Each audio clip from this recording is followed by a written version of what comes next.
Mit Explorers of Esma, Achtung, bitte nicht mit The First Explorers verwechseln, ist nach dem sehr guten Settle and Battle im vergangenen Jahr diese Woche ein weiterer Siedlererbe erschienen, der sich auf den ersten Blick auch dank völlig anderem Fokus gut mit Pioneers of Pagonia ergänzen könnte.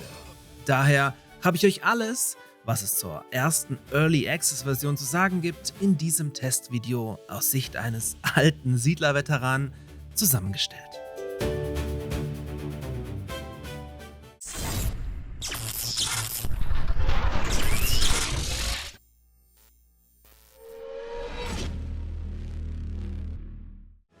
Falls euch jetzt gleich Explorers of Esma anfixen sollte, nochmals die Siedler-Spiele aus der Schublade zu graben, möchte ich euch vorab die gute Die Siedler History Collection ans Herz legen, in welcher alle 7 Hauptteile der Serie enthalten sind. Diese bekommt ihr nämlich bei meinem Partner Instant Gaming schon für 11,30 € und seid damit bei schlappen 1,60 € pro Siedlerspiel. Zudem unterstützt ihr mit jedem Kauf bei Instant Gaming über meinen Partnerlink diesen kleinen Nischenkanal mit starkem Siedlerfokus enorm.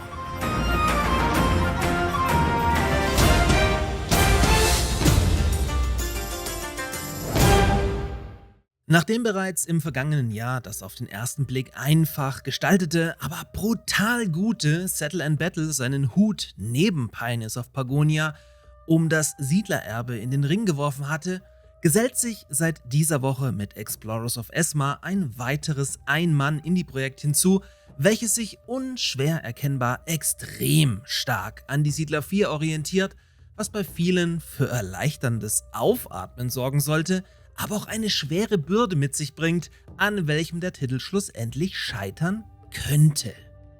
Aber der Reihe nach.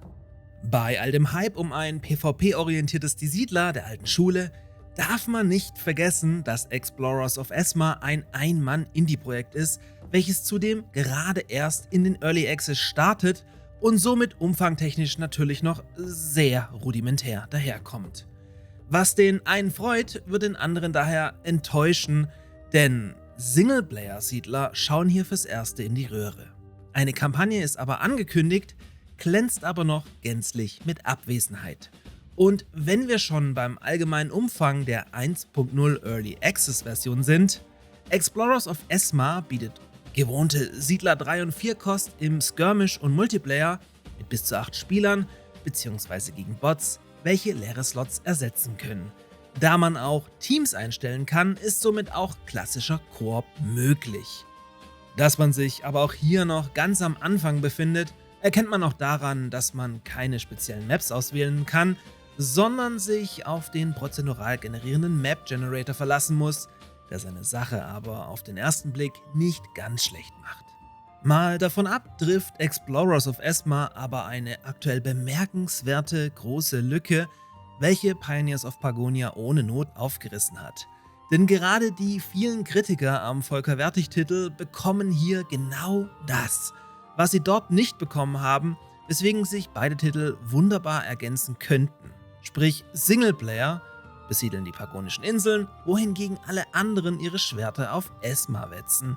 Also zumindest mal in der Theorie. Dafür muss aber auf der Content-Seite in den nächsten Wochen und Monaten noch viel passieren. Denn Explorers of Esma macht zwar auch viel anders als zum Beispiel die Siedler 4, dazu kommen wir gleich noch, bietet aber aktuell noch keinen richtigen Grund, vom Oldie hierher zu wechseln.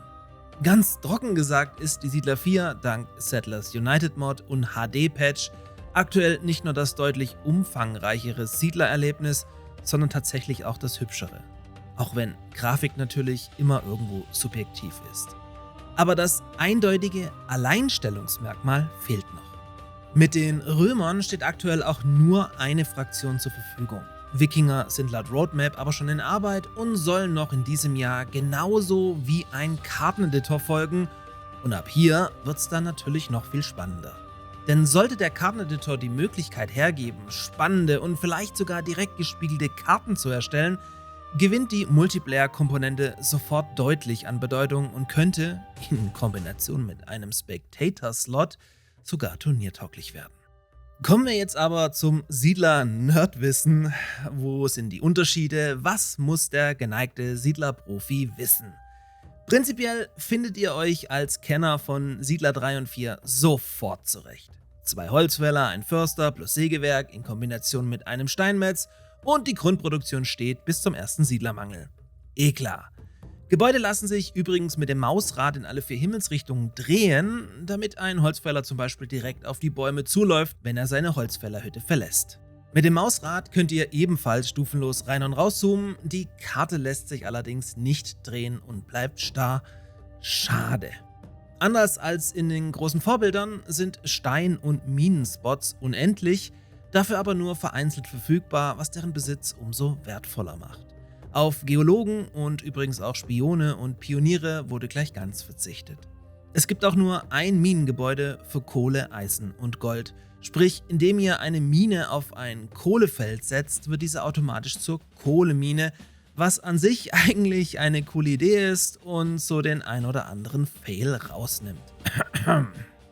Minen funktionieren auch ein klein wenig anders, denn diese fordern alle 3 verfügbaren Nahrungsarten gleich, um vernünftig zu laufen. Wenn sie also nur 1 oder 2 bekommen, laufen sie entsprechend weniger ergiebig. Fische oder ein Jäger bzw. Tiere gibt es aber bisher gar nicht. Dafür die klassische Brotproduktion via Getreidefeld, Mühle und Bäcker. Getreide hat auch noch eine weitere Funktion und lässt sich zu Leder weiterverarbeiten. Damit könnt ihr dann in Kombination mit Holzwaffen günstige Tier-1-Einheiten produzieren. Sprich, auch völlig ohne Zugang zu einem Berg könnt ihr einfaches Militär rekrutieren und euch so zumindest ein bisschen verteidigen, was vielleicht gegen einen Rush auch nötig sein könnte. Mit dem Zugang zu Kohle und Eisen könnt ihr dann Tier-2-Einheiten rekrutieren und solltet ihr dann noch der stolze Besitzer eines Goldspots sein, sogar starke Tier-3-Einheiten. Explorers of Esma macht darüber hinaus aber noch ein anderes Fass auf, was vielen Veteranen vielleicht eher sauer aufstoßen könnte. Denn auf klassische Werkzeuge wird komplett verzichtet, was wiederum das Spieltempo ordentlich nach oben schraubt. Stundenlange Partien sehe ich hier daher eher nicht, aber das kann ich natürlich noch nicht beurteilen. Eine weitere Eigenheit sind Belagerungswaffen, die das Portfolio an Schwert- und Speerkämpfern sowie Bogenschützen ergänzen und sich anders als in Siedler 4 auch relativ einfach herstellen lassen. Hinzu kommt, dass ihr eigene Türme nicht einfach abreißen könnt, sondern jeden einzelnen verteidigen müsst. Klassisches Reintauern fällt also aus, genauso wie sich an einem Punkt einbunkern. Sollte ein Turm nicht besetzt sein, nimmt er langsam Schaden, bis er sich schließlich selbst zerstört und ihr das umliegende Land wieder verliert. Ach ja, es gibt auch optionale Straßen, die ihr an sich ignorieren könnt und eher dekorative Zwecke erfüllen sollen. Siedler in Explorers of Esma nehmen allerdings bevorzugt naheliegende Straßen, was Fluch und Segen sein kann. Denn Transportwege können sich so auch schnell mal deutlich verlängern und da ihr diese nur im 90-Grad-Winkeln errichten könnt, führt das auch schnell genau dazu, anstatt wirklich zu helfen. Zumindest ist das mein erster Eindruck, also korrigiert mich gerne, falls ich hier falsch liege. Jedenfalls, zur Feier des Tages wird es mal wieder Zeit für ein Zocker-Lounge-Community-Event, denn Siedler-like-Spiele gehören einfach generell unterstützt. Daher bekriegen wir uns mit 8 Spielern auf dem Twitch-Kanal der Zocker Lounge diesen Samstag, 18.04. ab 20 Uhr und testen Explorers of Esma hier genauer auf Herz und Nieren. Also, wenn ihr Bock habt, schaltet gerne ein. In diesem Sinne, hier wie drüben auf Twitch ein Abo dalassen, denn ich werde euch natürlich über die weitere Entwicklung von Explorers of Esma auf dem Laufenden halten. Von daher, frohes Siedeln, endlich mal wieder.